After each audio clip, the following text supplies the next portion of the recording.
Alhamdulillahil qabil wa syarahu bisamanin masin darahima ma'budah wa kanu minaz zahidin. Asyhadu an la ilaha illallah wahdahu la syarika lah wa asyhadu anna Muhammadan abduhu wa rasuluh. Allahumma shalli wa sallim wa barik ala hadzal nabiyil karim Muhammad ibn Abdullah wa ala alihi wa ashabihi wa man tabi'ahum bi ihsanin ila yaumil akhir. Yang terhormat pimpinan Amiral Nusantara Bapak Haji Zaid Saidi, yang terhormat pimpinan Pondok Pesantren Al-Fatah beserta jajarannya, dan yang saya hormati pula para hadirin dan hadirat kaum muslimin dan muslimat beserta kajian muamalah yang insya Allah penuh berkah ini. Keberkahan itu timbul satu, tempatnya di masjid.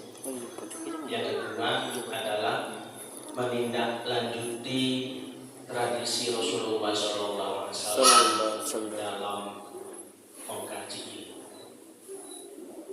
Ada surat dalam Al-Quran, A'udzubillahi minasyaitonir rajim. Maksud ayatnya, ya ayyuhalladzina amanu idza qila lakum tafassahu fil majalis fafsahu yafsahillahu lakum wa idza qila lakum usuzu famsuzu yarfa'illahu alladzina amanu minkum walladzina utul 'ilma darajat. Asbabul nuzul ayat ini adalah ketika Rasulullah SAW menyampaikan risalah dakwah ke tengah umat di Madinah, tentunya penuh sesak dengan para sahabat. Kemudian di tengah perjalanan kajiannya datanglah para veteran tanggalnya dan ingin ikut juga berkajian. Kemudian karena sempit, maka Rasulullah memerintahkan hadir tafassahu fil majalis. Geser-geser sedikit, geser-geser, karena mau ada yang masuk mendengarkan kajian. Maka karena itu dalam konteks ini kita sedang melanjutkan tradisi Rasulullah SAW dalam mengkajian atau dalam memberikan kajian. Maka umat Islam, apapun ormasnya, apapun orangnya, ketika hadir di majelis taklim itu sejatinya dia sedang melanjutkan tradisi Rasulullah SAW. Di dalamnya apakah kemudian sambil menyender di dinding, apa sambil lonjoran, apa sambil main HP, apa sambil tidur pun dapat pahala karena hadir di majelis taklim. Syukur-syukur memperhatikan. Mudah-mudahan nikmat Allah yang kita terima pada hari ini betul-betul memberikan kita tambah yakin bahwa Allah Maha Kuasa, Allah Maha segalanya, dan kita tidak ada apa-apanya dan tidak bisa apa-apa. Sholawat serta salam senantiasa kita limpahkan kepada baginda Rasulullah Muhammad SAW, manusia pilihan Allah yang tiada tara dalam berjuang, mengerahkan tenaga, keluarga, pikiran, harta, dan kemudian sempurnalah agama Islam. Kemudian sampai ini kita rasakan kebahagiaan kita adalah kebahagiaan mengimani Rasulullah, diberikan nikmat oleh Allah mengimani Rasulullah, dan itu terpaut 14 abad lamanya. Kita nggak mengenal Rasulullah, kita pernah hidup sezaman dengan beliau, tapi meyakini dan membela amanah dan membela beliau. Ini sebuah luar biasa. Bapak, Ibu sekalian yang saya hormati, juga Anda para santri yang saya cintai, dalam Islam sepengetahuan saya itu terdiri dari 3 unsur.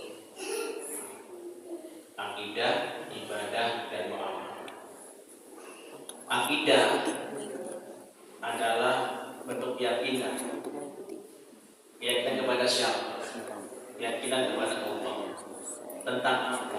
Di antaranya tentang Allah lah Maha Kuasa, Allah lah Esa, Allah lah Maha Pemberi rezeki, Allah lah memberikan kesehatan, bahkan Allah lah pula yang memberikan kesuksesan.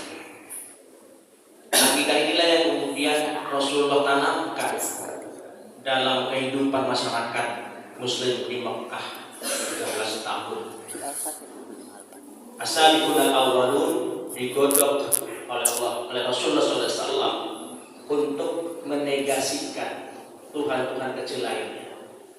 Ya karena memang di masa jahiliyah terutama di Mekah banyak Tuhan-Tuhan kecil.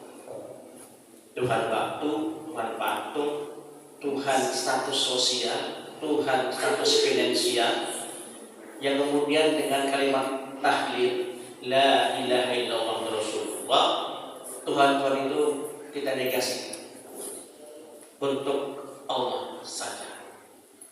Maka kalimat tahlil itu la ilaha, tidak ada Tuhan, berarti menegasikan, mematahkan Tuhan-Tuhan yang dipercayai oleh umat Quraisy yang sudah mendarah daging, itu dipatahkan. Sebuah agama revolusioner saat itu dan digantikan dengan Allah Subhanahu wa taala. Untuk itulah Rasulullah berdakwah 13 tahun untuk memantapkan akidah umat. Ini kalau akidah ini kemudian bisa menyeruak dalam berbagai hal. Nah, sekarang dalam konteks musim haji, maka kemudian para hujjaj itu kalau sudah bicara akidah bahwa saya berhaji tahun ini itu hanya berkat kemurahan Allah Ta'ala, bukan keringatku, bukan pangkatku, bukan jabatan, bukan harta. Jadi jamaah haji kalau sudah akidahnya mantap bahwa saya berangkat hari ini itu tak lebih dari tak kurang dari sebuah kemurahan Allah Ta'ala yang kemudian bisa memberangkatkan saya haji. Umurnya dipanjangkan, rezekinya dicukupkan, kemudian bisa berangkat. Ini salah satu bentuk akidah bahwa Allah segala-galanya. Nah, kemudian sebagai bentuk syukur kita kepada Allah Ta'ala atas rezekinya, atas kemurahannya, atas segalanya itu, maka muncullah sikap tunduk patuh, ya. Sikap tunduk patuh pasrah. Itulah untuk dengan ibadah. Jadi ibadah itu abada ya'budu ibadah, artinya tunduk secara definisi bahasa. Tunduk yang kemudian secara terminologi adalah segala sesuatu yang Allah cintai dan ridhoi. Itu ibadah. Maka sebagai orang Islam yang punya akidah khususiyah, tentunya beda dengan akidah orang lain, atau dalam bahasa bangsa kita adalah saudara senegara. Umat Islam dan akidahnya harus berbeda dengan akidah Kristiani, akidah Buddhis, akidah Hindu. Itu harus tercipta. Dan alhamdulillah umat Islam dalam konteks akidah berbeda dengan akidah saudara-saudara kita non Muslim, bahasa halusnya, atau orang kafir, bahasa Qurannya dulu harus berbeda. Kita harus nampak bahwa akidah umat Islam berbeda dengan akidah saudara kita senegara yang berbeda. Nah, ibadah pun demikian. Ibadah yang bermakna ketaatan, ketundukan, yang kemudian segala sesuatu yang Allah sukai dan ridhoi untuk ibadah, juga berbeda dengan ibadah saudara kita senegara. Tentu real dan sudah nampak bahwa ibadah umat Islam berbeda dengan ibadah umat lain. Sudah. Nah, sebagai sebuah ketentuan, ibadah ini terbagi dua. Ada ibadah mahdhah, ada ibadah ghairu mahdhur. Anda katakan ibadah al-qasirah atau ibadah al-muta'addiyah. Ibadah mahdhur itu ibadah yang otak kita nggak punya opsi, nggak punya peran untuk melakukan pengkayaan atau modifikasi atau improvisasi, tidak punya. Ketika ibadah mahdhur bicara sholat atau dalam bahasa lain ibadah qasirah, maka otak dan segala tubuh kita menurut apa yang dimaui oleh Allah Subhanahu wa Ta'ala. Nah, adapun ibadah ghairu mahdhur itu ibadah otak kita punya peran untuk melakukan modifikasi atau ibadah muta'addiyah. Apa maksud dengan modifikasi ini adalah bahwa ketika kita ibadah memberi makan orang miskin, sering kita dengar it'amut ta'am, it'amul ji'an, it'amul masakin, yang makna letternya adalah memberikan makan orang miskin, itu bisa kemudian diperluas. Otak kita bisa melakukan improvisasi bahwa pemberian bantuan orang miskin tidak sekedar makanan, tapi lowongan pekerjaan, memberikan pekerjaan, baik dalam konteks yang ringan menginformasikan, di sana ada pekerjaan, atau dalam konteks langsung memberikan pekerjaan, itu juga termasuk daripada ibadah ghairu mahdhur di mana otak bisa berperan. Termasuk pemberian beasiswa. Nah, itu ada porsi otak memang itu. Ternyata sedekah tidak saja kemudian memberikan makan secara netral dengan tadi ambil masakin, tetapi juga memberikan beasiswa. Itu menjadi bagian dari ibadah ghairu mahdhur.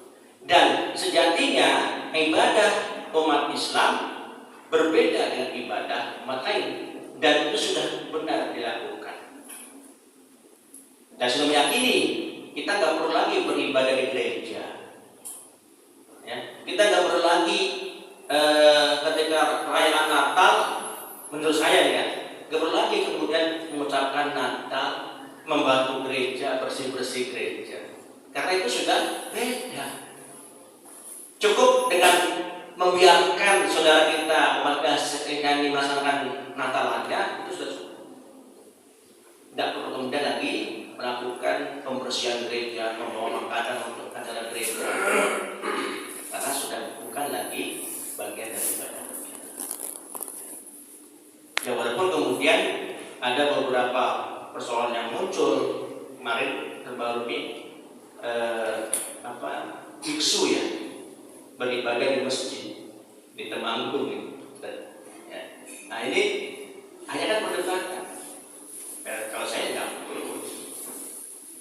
Nah, jadi ibadah dan akidah sudah nampak perbedaannya.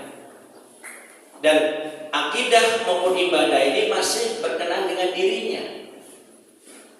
Ketika bapak ibu sholat, itu pahalanya untuk ibu dan bapak. Yang lain tidak pernah sekali itu. Ketika ibadah ibu haji pun juga ibadahnya buat bapak ibu, bahkan kemudian tidak ada balasan haji kecuali jannah. Laisal jaza apa kecuali bahagia itu. Yang 50 itu kecuali surga. Bapak ibu yang dapatkan. Yang lainnya tidak. Jadi akidah ibadah menurut maksud saya adalah ibadah personal, kaitannya personal. Tetapi walaupun personal, penting. Kayak sholat misalnya, itu ibadah personal yang ujung-ujung pahalanya, ujung-ujung akibatnya Anda. Tapi penting. Kenapa? Karena ibadah sholat adalah ibadah yang pertama dihisab. Ketika sholatnya bagus, maka sholat sunnah. Ada satu data penelitian yang mencengangkan.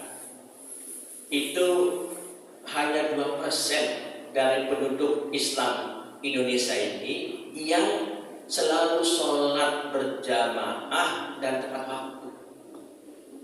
Hanya 2%. Kemudian 7% sholat tepat waktu sering berjamaah. 27% sholat tepat waktu jarang berjamaah. Ini bagi kita sejatinya harus merasa walaupun kita ini mayoritas, tetapi dari data yang sholat tepat waktu dan selalu berjamaah di masjid itu hanya 2%. Maka karena itu ketika bicara menyeimbangkan, akidah terus dimantapkan bahwa Allah lah yang segala-galanya. Kemudian ibadah terus diperbaharui, maksudnya ditingkatkan kekhusyuannya, kemudian kehadirannya di masjid, langkah kaki kita yang ringan ke masjid, itu dalam konteks penyeimbangan. Tapi lagi-lagi itu bicaranya individu. Kemudian yang ketiga adalah muamalah. Jadi muamalah ini asal katanya dari kata amala yu'amilu muamalatan. Wazannya adalah fa'ala yufa'ilu mufa'alatan. Nah, kalau sudah kata amala yu'amilu itu bermakna saling, ketersalingan. Jadi muamalah sudah bicara dua orang atau lebih, karena wazannya adalah fa'ala, saling. Nah, kalau sudah bicara muamalah, sudah tidak lagi bicara sendiri, sudah bicara berdua minimal, atau 3 atau 5. Maka kemudian muamalah ini terbagi dua. Ada muamalah ghairu maliyah dan ada muamalah maliyah. Muamalah maliyah itu adalah muamalah ini dimaknai kadang transaksi, kadang interaksi, kadang perilaku. Mungkin kalau sudah Allah, itu kawan saya muamalahnya kurang bagus. Nah, berarti muamalah itu perilaku, transaksi, interaksi. Nah, karena muamalah terbagi dua, ada transaksi yang profit, ada transaksi yang komersil, ada transaksi yang non profit dan non komersil. Nah, Islam menginginkan umat Islamnya, umat ini juga bagaimana berperilaku dengan baik, muamalah hasanah. Bapak Ibu kalau sering minjem obeng dalam tetangga, maaf obengnya contoh aja misalnya. Kalau mau hajatan, ibu mungkin sering pinjam baskom tetangga ya, tepok ya, apalagi alat masak, kalau telepon dangdang misalnya, mungkin dispenser misalnya. Itu kalau pinjam-meminjam itu kira-kira transaksi profit atau non profit? Non profit. Coba gini, kalau bapak ibu minjem tepok misalnya, maaf saya berdiri, itu kira mengembalikannya itu satu tembok apa dua tembok? Satu tembok. Jadi pinjam meminjam itu fitrahnya adalah muamalah non money. Jadi fitrah dari konteks pinjam meminjam itu adalah fitrahnya tidak ada penguntungan. Artinya ketika bapak ibu pinjam obeng untuk memberi memperbaiki mobil tetangga, maka kembalinya itu kan satu obeng apa dua obeng? Satu obeng. Jadi kalau dua obeng berarti ada lebihan. Boleh nggak bapak ibu terima dua obeng? Karena itu naluriahnya bapak kita ini peminjam. Pinjam itu masuk dalam konteks kategori non profit, non komersil. Nah, bolehkah kalau begini? Pak Jenal, terima kasih. Saya sudah pinjam obeng kemarin. Ini saya berikan obeng plus pisang satu tunduk. Berterima tidak? Boleh, karena berujung dari yang menerima amanat manfaat dari kalau seandainya saya sebagai punya obeng ketika dikembalikan ngomong nih, nanti besok ini oh ya saya terima obengnya, tapi tolong itu ada piring kotor dicuciin, itu boleh enggak? Itu riba, lebihan. Jadi riba itu bukan sekedar uang, tapi itu tolong ada piring kotor dicuciin.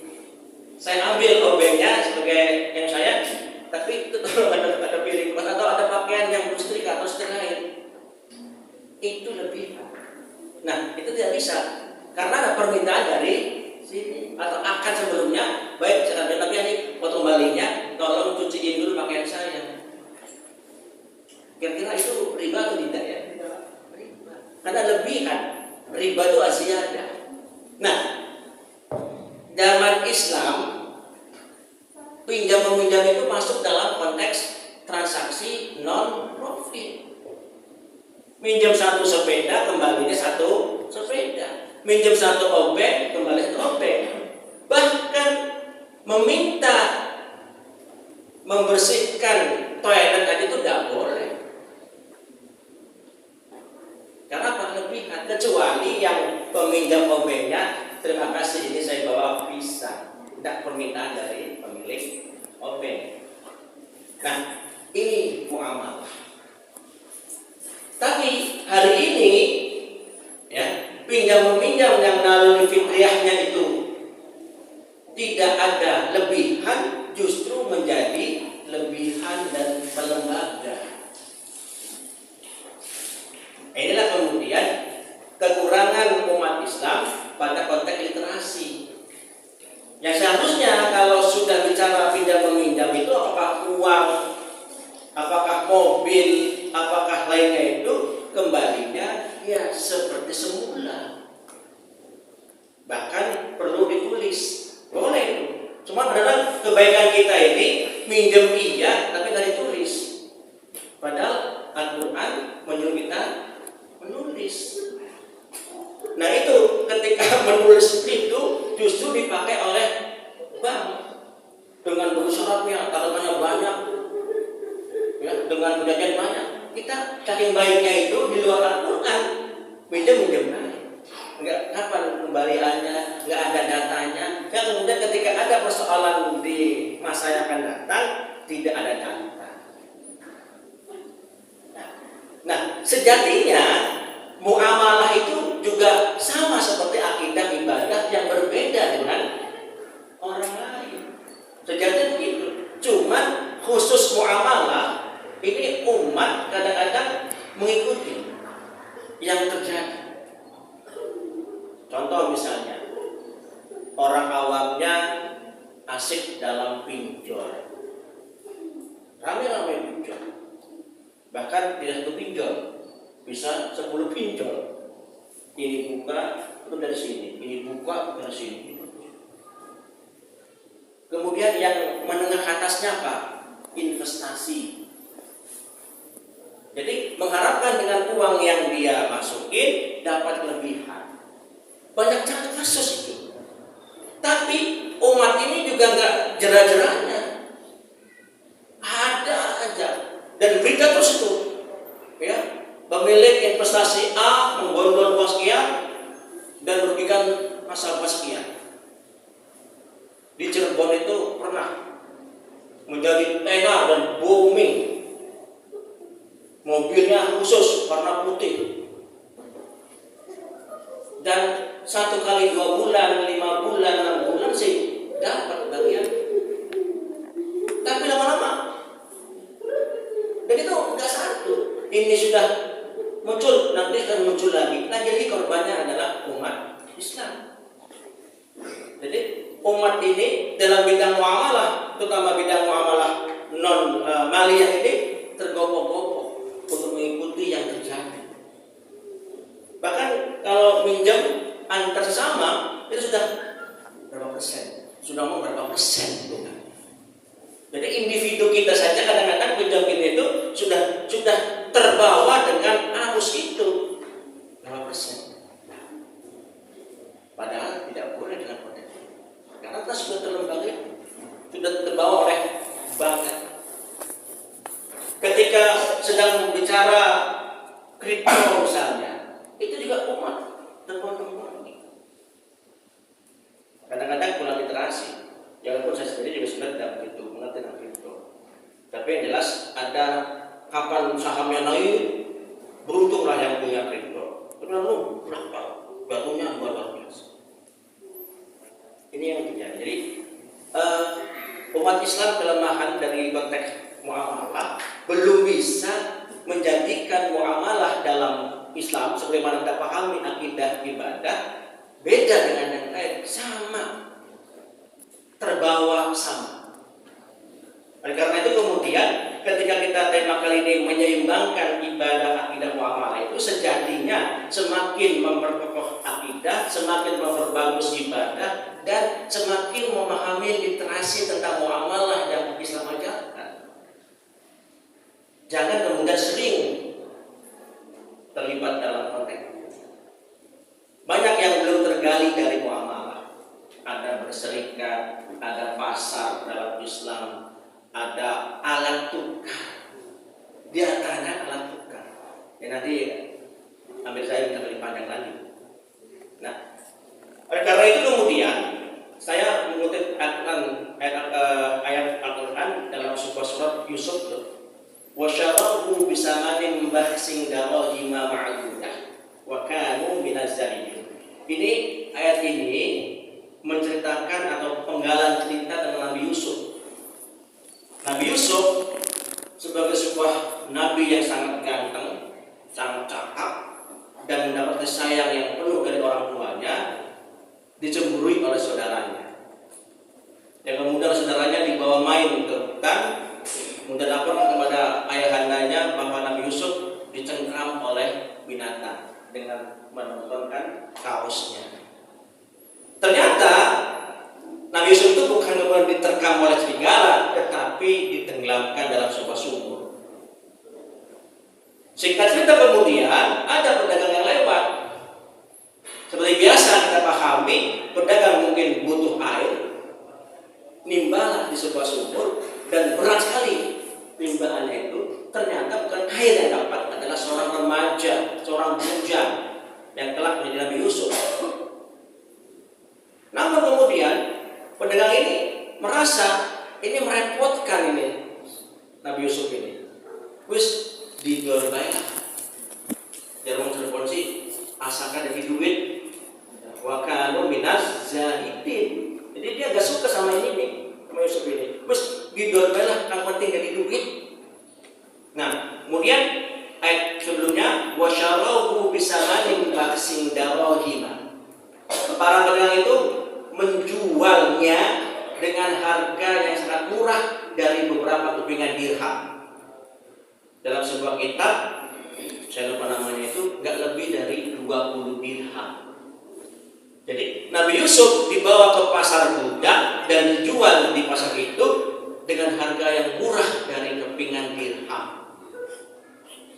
Nggak lebih dari 20 dirham. Yang penting dalam hal ini saya garis bawahi bahwa dirham, dirham sudah berjamak dari dirham itu sebagai alat tukar yang sudah dipakai sejak masa Nabi Yusuf. Jadi naluri fitriyahnya dari perak adalah alat tukar. Naluri fitriyahnya itu adalah alat tukar, bukan perhiasan. Maaf, mungkin yang kedua perhiasan, terutama di perempuan.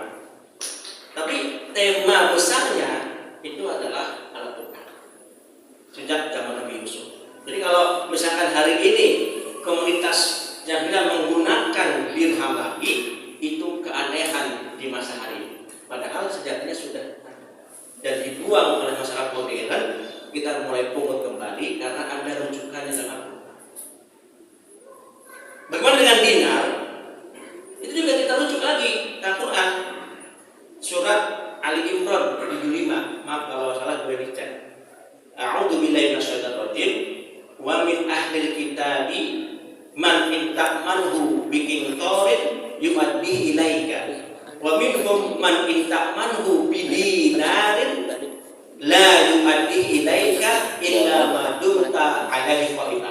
Jadi satu-satunya ayat Al-Quran yang bicara dinar di Ali Imran ayat 75. Dan satu-satunya yang ayat Al-Quran bicara dirham Syekh Yusuf.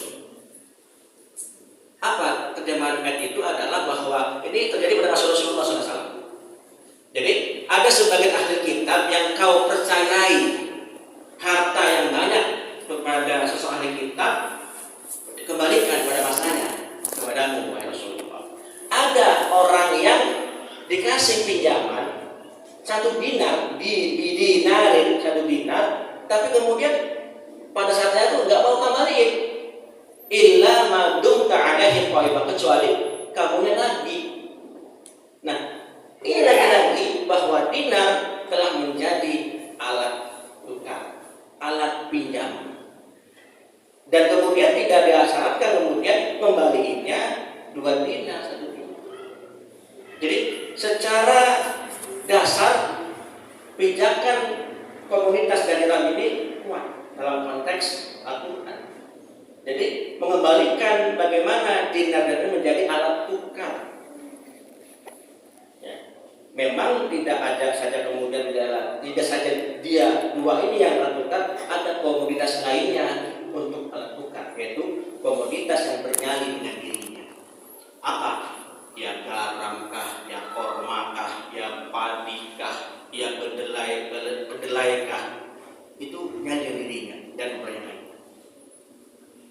Karena ini kemudian ini terhalang, muamalah ini tidak kuat sebenarnya akidah dan ibadah, maka kita pun akhirnya bermuamalahnya dengan uang kertas. Saya berpendapat ini memang sebuah realitas, tetapi ada yang satu lagi rujukan, yaitu rujukannya adalah Al-Quran tadi dan beberapa kitab-kitab kuning, ada hadis juga terutama. Itu menjadi rujukan dan layak sebagai orang muslim untuk menggali kembali penguatan literasi. Jadi tidak berhenti pada realitas yang hari ini kita pakai, kita rasakan. Perlu penggalian. Nah ini satu komunitas kecil ini mencoba menggali kembali, ternyata Islam bicara alat tukar, Islam bicara moneter, Islam bicara pasar, Islam bicara wakaf, yang kemudian kita digali menguntungkan. Ini luar biasa. Mudah-mudahan dengan kita semakin paham literasi itu memunculkan wajah Islam yang terpendam lama sekian tahun lamanya. Memang itu juga nggak lepas dari perjalanan politik, ekonomi dan militer umat yang kemudian diganti dengan uang kertas. Dengan dirhamnya sudah tidak pakai. Sekarang kita perlahan-lahan membuka kembali, menggali kembali dan melaksanakan kembali apa yang sudah jadikan tradisi baik zaman Nabi Yusuf maupun zaman Rasulullah. Nah, memang dinar itu bukan murni peradaban Islam. Juga dirham bukan murni dari peradaban Islam, tapi ada sentuhan-sentuhan peradaban Islam di situ. Dinar sebagai sebuah mata uang Romawi yang kemudian diikuti oleh Nabi pada masanya. Dirham mata uang terbuat dari Persia yang kemudian dipakai oleh Nabi. Tapi ketika Islam berkuasa, maka Islam pun mencetak kembali dinar dan dirham. Ya. Pada masa Utsman bin Affan, dirham sudah tercetak. Pada masa Umayyah, dinar sudah tercetak. Dan kemudian berangkat dari situ, maka seluruh kesultanan, ya, setelah kekhilafan walaupun sudah jauh dah karena khilafah itu hanya sampai yang 4, Umayyah sampai Abbasiyah dan Utsman itu sejatinya adalah dinasti. Hanya ada kesamaannya dengan zaman Nabi dan zaman Khalifah, satu komando, satu teritorial. Ada kesamaannya, hanya bedanya yang satu wahyu, yang kedua penunjukan, yang ketiga keluarga atau dinasti. Tapi sama, satu komando, satu teritorial, satu kepentingan bagaimana terselenggaranya ajaran agama Islam di 3 zaman ini. Nah pada hari ini kita zaman yang keempat, di mana banyak yang hilang.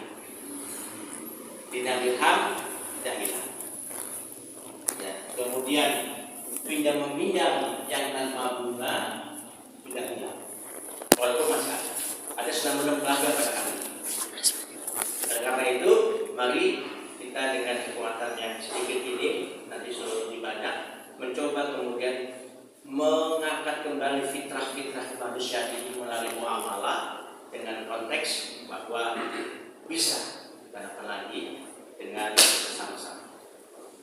Ini yang bisa saya sampaikan berkaitan dengan menyeimbangkan ibadah, akidah dan muamalah dalam kehidupan sehari-hari.